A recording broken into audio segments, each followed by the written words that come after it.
I came across a documentary a few days ago by a YouTuber whose name is Aaron S. And in this documentary, he interviewed some of the gang members out of Jamaica. I watched the entire documentary and it revealed a lot of things to me, and it caused me to also ask some questions. Number one, nobody really cares. As long as the banks, hotels, real estate markets, business are doing well, no one really cares. Roads are getting constructed, tourism industry is doing good. No one really cares. Who really cares if a few Africans kill each other?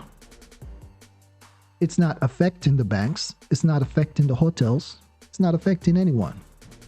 But I can assure you, I am willing to bet on this, that if one tourist end up getting killed by one of you, then the government will crack down very hard to straighten things out.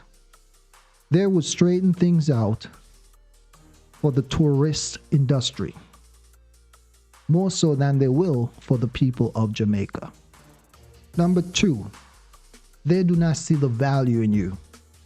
They are not able to see the value in you. Unless you go through their system and their processes, they are not able to see the value in you. Right? So until you're able to come together, because in these interviews, some of the gang members talk about not being able to travel across the road to the community that's next to them and vice versa.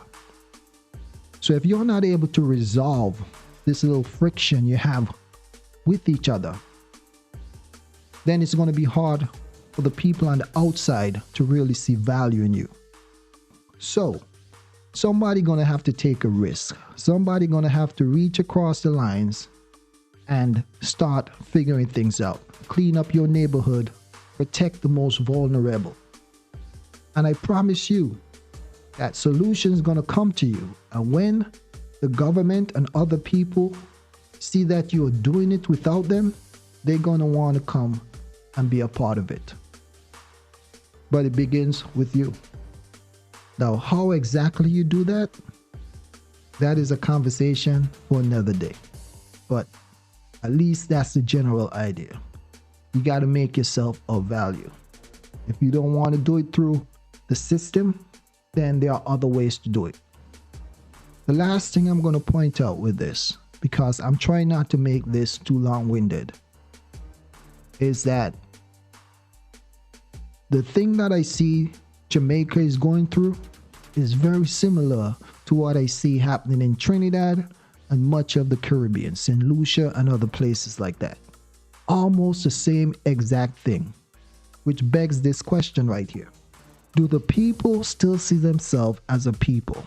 Now, I know you see yourself as a Jamaican, as a Grenadian, a Trinidadian, a Virgin Islander. I know that, right? But understand this, that within those groups, within everyone who say that they are a Dominican, then you have the Europeans, you have the Middle Easterners, you have the Asians, or you have the Chinese. But who are you as a people? I know you see yourself as a Jamaican or a Trinidadian, like I said, just like the Europeans and the Chinese and the Asians and the Indians.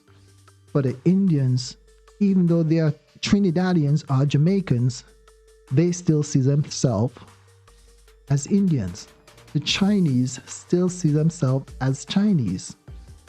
It doesn't matter what country they live on in the Caribbean or around the world, they can connect on that identity, knowing that they are all Chinese.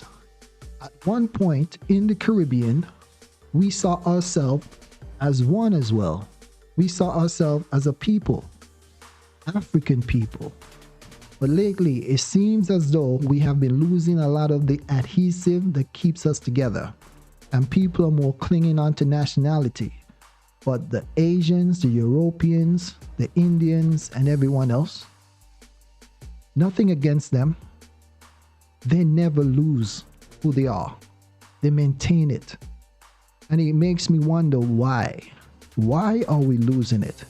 And I can't blame other people for that all the time, because in many cases, I've witnessed other people of African descent fighting against that identity. It's as if they try to disconnect from who they are.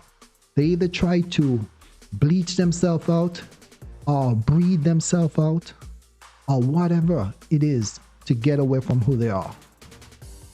But people are going to respect you more. They're going to respect us more if we embrace who we are. But if we can't accept who we are, if we cannot embrace who we are, if we cannot respect who we are, if we cannot respect our brothers and sisters, then we look like hypocrites when we claim people are not respecting us because of who we are, and we don't respect ourselves because of who we are.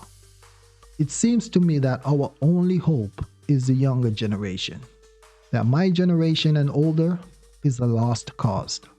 And I am not going to attack my generation and older, because I know it is a major weight to carry. There are so much going on. It is so much confusion that it will give you a headache if you try to fix it. So I believe some people try to get away from that, or try to ignore the work that needs to be done by staying happy, by laughing, being comical and goof around and just having fun, drinking, partying, and all that good stuff. But are we all going to give up and just roll over and be run over all the way after all that our ancestors went through? They didn't give up, and they had it so much harder than us. If they did not give up coming across that sea, how are we giving up now, all of us? So I call upon the younger generation, even if you go off to school and you go off to study, remember that you have a duty, you have a responsibility for us to regain what we had before slavery. Don't allow those people who look like you to mislead you. Our ancestors gave us the blueprint, and we need to continue pushing ahead. We need to continue pushing ahead. Within your country, we need to work on a relationship with each other. We need to start seeing each other as a people again. We need to start seeing each other as a people again, because as you look throughout the Caribbean, you don't see the Chinese gunning down each other like we're doing to each other. And that is because they understand who they are. They see themselves as one. Now, Aaron S. did a documentary on the gangs on the street. But next, he needs to do a documentary on the gangs in the government and in the police forces and military. And the guys on the street should pay attention to this. That when you continue to kill each other, you give the corrupt government or military or police officers, you give them some form of credibility. You make the people trust in them more and have less of a trust in you. Because I feel that not everyone who are in these gangs are terrible people. The same way, not everyone in the police force are criminal. There are people in the police force and people in the government who are there for a good cause and are trying to do the right thing. But as it is in every gang, there are some corrupt people. And because of that, we should never put all of our trust into the government or into police officers. We should never do that.